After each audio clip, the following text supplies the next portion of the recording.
여러분 안녕하세요, 에픽아입니다. 오늘은 제가 대학에서 수업을 할 때 프로그램을 처음 접하며 공부하는 학생들이 많이 질문하는 내용을 알아보도록 하겠습니다. 첫 번째로 프리뷰가 안 될 때입니다. 여러분들이 작업을 하다 보면 가끔 프리뷰가 안 된다고 말하는데요. 자, 지금 스페이스바를 한번 눌러보면 이렇게 에러가 뜨거든요. 자, 이 얘기는 뭐냐면 플레이할 수 있는 프레임이 너무 적다라는 얘기거든요. 그래서 여러분들이 확인해야 될 부분은 뭐냐면 여기 보시면 타임라인 패널에 워크 에리어가 있어요. 이 워크 에리어가 지금 보시면 여기가 한 프레임으로 설정이 되어 있는 거예요. 그래서 여러분들이 이 워크 에리어의 영역을 1프레임 이상으로 만들어 주시면 되거든요. 그래서 이렇게 플레이를 해보면 이런 식으로 나오게 돼요. 그리고 이 중간을 더블 클릭하게 되면 전체 영역이 이렇게 만들어지죠. 그러면 이렇게 플레이 해보면 이런 식으로 재생이 되겠죠. 그래서 여러분들이 프리뷰가 안 될 때는 이 워크 에리어 부분을 확인해 주시기 바라겠습니다. 다음은 프리뷰가 너무 느리다고 하는 경우가 있는데요. 이런 경우에는 어떤지 한번 확인해 보겠습니다. 이 경우에는 여러분들이 타임라인 패널의 시간을 너무 길게 만들어 놔서 그래요. 그래서 여러분들이 작업을 할 때 이 시간대를 확인을 하지 않고 작업을 하게 되면 여러분들이 1초, 2초 단위로 키프레임을 잡게 돼서 여러분들이 너무 느리게 되는 거거든요. 그래서 여기에 키프레임 잡혀 있는 걸 여러분들이 한번 보시게 되면 이렇게 시간이 5초, 10초 막 이런 식으로 잡혀 있단 말이에요. 그래서 플레이를 하게 되면 이런 식으로 너무 느리게 나오는 거죠. 그래서 여러분들이 작업을 할 때 타임라인 위에 보시면 시간대가 어떻게 되어 있는지 한번 확인을 해 보실 필요가 있습니다. 그래서 이 시간대를 여러분들이 잘 설정을 하시면 되는데, 이 시간대는 여러분들 컴포지션에서 컴포지션 세팅의 하단에 이렇게 보시게 되면 시작 타임 코드 그리고 듀레이션 이렇게 나와 있잖아요. 그래서 듀레이션 길이가 지금 30초로 돼 있어서 그래요. 여러분들이 짧은 영상을 만들 때는 여기 부분의 시간대를 여러분들이 짧게 만들어 주시면 돼요. 그래서 5초나 3초나 이런 식으로 만들어 놓고 여러분들이 작업을 하시게 되면 프레임 단위로 키프레임을 잡을 수 있거든요. 지금 같은 경우는 초 단위로 키프레임을 여러분들이 설정을 해서 너무 느리게 움직이는 경우가 되는 거예요. 그래서 여기를 한번 꼭 확인해 보시기 바라겠습니다. 세 번째로 마스크가 보이지 않는 경우입니다. 레이어에 마스크를 적용했는데 마스크가 보이지 않는 경우가 있거든요. 지금 보시면 레이어에 지금 마스크가 적용이 되어 있는데 지금 여기에 나타나지 않는 경우거든요. 그래서 여러분들이 확인해야 될 것은 뭐냐면 여기 하단에 컴포지션 하단에 보시게 되면 이렇게 생긴 아이콘이 있어요. 이 아이콘을 여러분들이 이렇게 클릭해 두시면 마스크가 보여요. 그래서 여기를 클릭해 주면 마스크가 보이고 얘를 다시 누르게 되면 마스크가 보이지 않게 돼요. 그래서 여러분들이 항상 여기 부분을 체크하시면 마스크에 대한 걸 확인할 수가 있습니다. 네 번째로 레이어 컨트롤이 보이지 않는 경우입니다. 지금과 같이 레이어를 선택을 했는데 어떤 레이어가 선택되어 있는지 컨트롤러가 보이지 않거든요. 지금 얘도 그렇고 얘도 그렇고 이런 식으로 컨트롤러가 보이지 않는 경우에는 여러분들이 뷰에 가시게 되면 이렇게 쇼 레이어 컨트롤러가 있어요. 그래서 얘를 선택을 하게 되면 선택된 레이어에 컨트롤러가 이렇게 나타나죠. 다섯 번째로 컴포지션 하단에 붉은 바가 나타나는 경우입니다. 여러분들이 작업하다가 잘못해서 키보드에 캡스락을 누르게 되면 이렇게 붉은 바가 나타나요. 여러분들이 레이어를 많이 놓고 효과를 많이 주고 이런 식으로 작업을 진행하다 보면 프리뷰 시간이 오래 걸려요. 이렇게 드래그해서 타임 마커를 이동할 때 시간이 너무 오래 걸리는 경우들이 있거든요. 이런 경우에 여러분들이 캡스락을 이렇게 껐다 켰다 하시게 되면 내가 원하는 위치에 타임 마커를 딱 놨을 때 그때 가서 그 프레임의 화면을 나타나게 해주는 거예요. 그래서 여러분들이 드래그 할 때는 이렇게 나타나지 않고 내가 원하는 위치에 딱 놨을 때 이때 여기에서 화면이 나타나게 되는 거죠. 이거는 여러분들이 프리뷰가 너무 오래 걸릴 때 그럴 때 사용하시면 편리한 기능입니다. 여섯 번째로 화면이 길게 나타나는 경우입니다. 그림과 같이 여러분들이 원을 만들거나 아니면 정사각형을 만들었을 때 이렇게 길쭉하게 나타나는 경우가 있거든요. 물론 이미지도 그렇고 이렇게 글자 같은 경우도 그렇고 다 길게 나타나는 경우가 있는데, 이런 경우는 뭐냐면 여러분들이 처음에 컴포지션을 설정을 할 때 컴포지션 설정에서 여기 보시면 픽셀 애스펙트 레이오라고 있어요. 이 부분이 픽셀의 가로와 세로의 크기를 여러분들이 지정하게 되어 있거든요. 그래서 일반적으로 여러분들이 작업을 할 때는 가로와 세로 비율이 이렇게 1920에 1080이잖아요. 여기에 들어있는 이 픽셀들의 크기가 가로와 세로가 정사각형이 만들어져야지만 얘가 정원을 만들 때 아니면 정사각형을 만들 때 내가 원하는 형태로 이렇게 만들어져요. 그래서 지금 여기를 스퀘어 픽셀로 가로와 세로가 1대1이 되게끔 이렇게 설정을 했더니 원래대로 이렇게 돌아왔죠. 그래서 여러분들이 항상 길쭉하게 나올 때는 여기 픽셀의 가로와 세로의 비율을 확인하시면 될 것 같습니다. 7번째, 이미지 한 장이 아니라 여러 장이 불러와지는 경우입니다. 자, 지금 여기와 같이 지금 이미지를 불러왔는데 이미지가 첫 프레임에서 이렇게 이 이미지가 있고요. 두 번째 프레임에 다른 이미지가 있고 세 번째 프레임에 이렇게 다른 이미지가 있어요. 자, 이런 경우에는 여러분들이 불러올 때 잘못 불러와서 이렇게 한 장이 아니라 여러 장이 한꺼번에 불러와서 영상같이 보여지는 경우예요. 자, 이렇게 보여지는 경우를 시퀀스 이미지라고 하는데요. 자, 불러올 때 여러분들이 선택해주는 게 있어요. 이 부분을 한번 알아볼게요. 자, 프로젝트 패널에서 여기 더블 클릭하고요.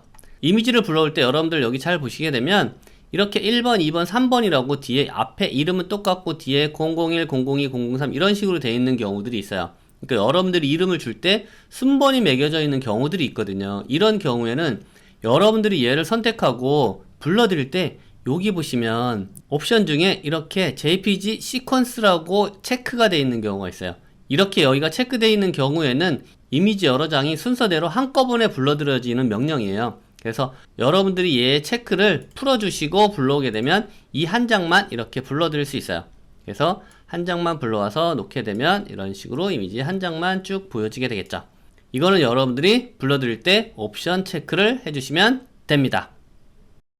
8번째로 여러 개의 레이어가 있을 때 선택이 안 되는 경우입니다. 여러분들이 포토샵이나 일러스트레이터에서 레이어를 분리해서 작업을 해서 이렇게 불러왔는데 불러온 레이어에서 내가 원하는 오브젝트를 선택하려고 하잖아요. 그런데 만약에 내가 여기서 이 레이어를 선택을 하고 싶어요. 이 하얗게 되어 있는 얘를 선택하고 싶은데 얘를 선택할 때 이렇게 클릭을 하게 되면 레이어가 선택됐는데 이 레이어를 한번 드래그 해 볼게요. 이렇게 드래그를 했더니 어때요? 여기에 있는 레이어가 선택된 게 아니고 여기에 있는 오브젝트가 이렇게 선택이 됐잖아요. 지금 잘 보시게 되면 레이어보다 레이어 전체 영역이 넓어요. 이런 경우는 여러분들이 임포트 할 때, 그러니까 불러올 때 옵션을 잘못 체크해서 불러오셔서 그런 거야. 자, 이런 경우 불러올 때는 어떻게 하느냐면, 자, 프로젝트 패널 더블 클릭하고요. 여러분들이 레이어를 분리해서 불러드릴 때 아까 같은 경우는 컴포지션이라고 선택해서 불러온 거고요. 컴포지션 리테인 레이어 사이즈를 선택을 해서 불러드려야지만 이 레이어 사이즈만큼 들어오게 되는 거야. 그래서 얘를 선택하고 임포트. 그러면 이렇게 하나가 들어왔잖아요. 그럼 얘를 제가 더블 클릭해 볼게요. 그렇게 되면 지금과 같이 레이어 아까와 동일하게 이렇게 들어왔잖아요. 들어왔는데 내가 얘를 선택하고 싶어요. 그럼 가서 얘를 선택하게 되면 요만한 사이즈가 되고 얘는 내가 맘대로 이렇게 움직일 수가 있는 거죠. 그리고 가장 큰 차이는 얘 레이어는 요만한 사이즈가 되는 거고 아까 같은 경우는 이 레이어를 선택했을 때 이 레이어 사이즈는 이만한 1920에 1080 사이즈로 이렇게 불러와 드려지는 거예요. 그래서 여러분들이 불러드릴 때 옵션을 잘 선택하고 불러드리면 되겠습니다. 9번째로 일러스트레이터 파일이 깨져 보이는 경우입니다. 그림과 같이 일러스트에서 작업을 해가지고 불러왔는데 이렇게 깨지는 현상이 나타나는 경우가 있는데요. 이건 뭐냐면 내가 가져와서 여기에서 스케일을 조절했더니 얘가 깨진 거예요. 자, 일러스트레이터는 벡터 파일이기 때문에 깨지지 않거든요. 그래서 여러분들이 일러스트레이터 파일을 불러와서 스케일을 조절을 했을 때 지금 보시게 되면 스케일을 얘를 250 정도 키워놓은 상태거든요. 자, 이런 경우에는 여러분들이 레이어를 선택하고 여기에 보시면 칼립스라는 이 명령이 있어요. 이 명령을 여러분들이 체크하게 되면 여기가 이렇게 선명하게 바뀝니다. 그래서 일러스트레이터는 아무리 키워도 깨지지 않는다는 거 알고 계시면 될 것 같습니다. 10번째, 단축키가 안 돼요. 단축키가 안 되는 경우는 키보드가 한글 모드로 돼 있어서 그래요. 그래서 여러분들이 이렇게 선택하고 P를 눌렀는데 지금 보시면 이쪽 좌측 상단에 한글이 뜨잖아요. 이런 경우에는 여러분들이 키보드에서 영문 입력 모드로 바꿔주시면 돼요. 그래서 이렇게 바꿔놓고 P를 누르게 되면 이렇게 포지션이 나오는 거죠. 그래서 단축키가 안 될 때는 꼭 한영키를 확인해 주시기 바라겠습니다. 11번째로 사용하던 패널이 없어졌는데 어디 가서 찾아야 되나요? 여러분들이 작업을 하다 보면 사용하던 패널들이 없어지는 경우들이 있어요. 만약 이렇게 컴포지션이 없어지거나 아니면 타임라인 패널이 없어지거나 아니면 프로젝트 패널이 없어지는 경우들이 있거든요. 그러면 만약에 이쪽에서 쓰던 글자를 입력하는 패널이 없어졌어요. 그런 경우에 어디 있냐면 윈도우에 가시게 되면 이렇게 캐릭터를 선택하게 되면 이렇게 글자를 입력하는 패널이 이런 식으로 나타나게 되죠. 그래서 얘를 이렇게 닫아 두고요. 내가 여기에 사용하던 이 타임라인 패널이 없어졌어요. 제가 이렇게 닫아 볼게요. 그러면 타임라인 패널을 어디서 찾을 수가 없잖아요. 그러면 이때도 마찬가지로 이렇게 윈도우에 가시면 하단에 보시면 이렇게 타임라인이라고 있어요. 얘를 여러분들이 선택하면 조금 전 그대로 이렇게 패널이 다시 돌아오죠. 그렇지 않고 여러분들이 이쪽 위에 상단에 보시면 여기서 원하는 형태의 워크 에리어를 여러분들이 선택을 해서 원래대로 되돌릴 수도 있어요. 대부분의 패널은 이 윈도우에 다 있으니까 여러분들이 없어지면 여기에서 확인해 보시기 바라겠습니다. 12번째로 타임라인 패널에 시작하는 타임코드가 이상한 경우입니다. 여러분들이 프로젝트를 시작을 했을 때 타임라인의 처음 부분이 이렇게 0이 아니라 이렇게 2, 3, 10, 20 이런 식으로 시작하는 부분이 다른 경우들이 있어요. 이런 경우에는 내가 이 부분을 원래대로 0으로 설정을 하고 싶어요. 이런 경우에는 어떻게 하냐면 컴포지션에 가서 컴포지션 세팅 있잖아요. 이 안에 들어가셔서 한번 보시게 되면 스타트 타임 코드라고 되어 있는데 이 부분이 이렇게 처음 시작 부분이 이런 경우들이 있어요. 그래서 여기를 여러분들이 이렇게 0으로 바꿔놓게 되면 이 타임 코드도 마찬가지로 시작 지점이 이런 식으로 0으로 바뀌게 돼요. 여기가. 그래서 여러분들이 타임 코드 시간대를 바꿀 때는 여기 컴포지션에 세팅에 가서 바꾸시면 된다라는 거. 이렇게 타임 코드가 다르게 나오는 경우는 촬영한 동영상 있잖아요. 동영상을 갖다가 드래그해서 컴포지션으로 만들 때 이런 경우들이 종종 생기곤 해요. 그럴 때 여러분들이 세팅을 바꿔주시면 되겠죠. 13번째로 화질이 이상한 경우입니다. 여러분들이 프로젝트를 작업하다 보면 이렇게 글자 같은 게 깨져 있거나 아니면 동영상이나 이미지들이 흐릿하거나 아니면 이렇게 계단 현상이 나타나는 경우들이 있어요. 그런 경우엔 여러분들 여기 컴포지션 하단에 보시면 해상도를 설정하는 부분이 있어요. 그래서 여기 부분이 쿼터나 서드나 할프로 되어 있게 되면 이 부분 화질이 안 좋은 경우들이 있어요. 그래서 여러분들이 여기를 풀로 이렇게 놓으시면 되는데요. 그런데 지금 같은 경우 보시면 텍스트가 어때요? 지금 옆에가 약간 계단 현상이 그래도 더 있죠. 자, 이런 경우에는 자, 여기 한번 보세요.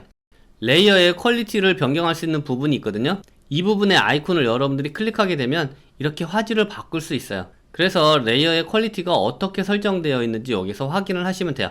자, 이 부분의 해상도를 체크하시거나 아니면 여기 부분의 퀄리티를 체크하시면 화질에 대한 부분을 변경할 수가 있습니다. 이 외에도 여러분들이 프로젝트를 작업하다 보면 다양한 문제에 봉착하는 경우들이 많이 있습니다. 지금까지 기본적으로 부딪히는 문제들에 대해서 알아봤습니다. 그럼 오늘은 여기까지 하겠습니다. 감사합니다. 영상이 도움이 되셨다면 구독, 좋아요, 알림 설정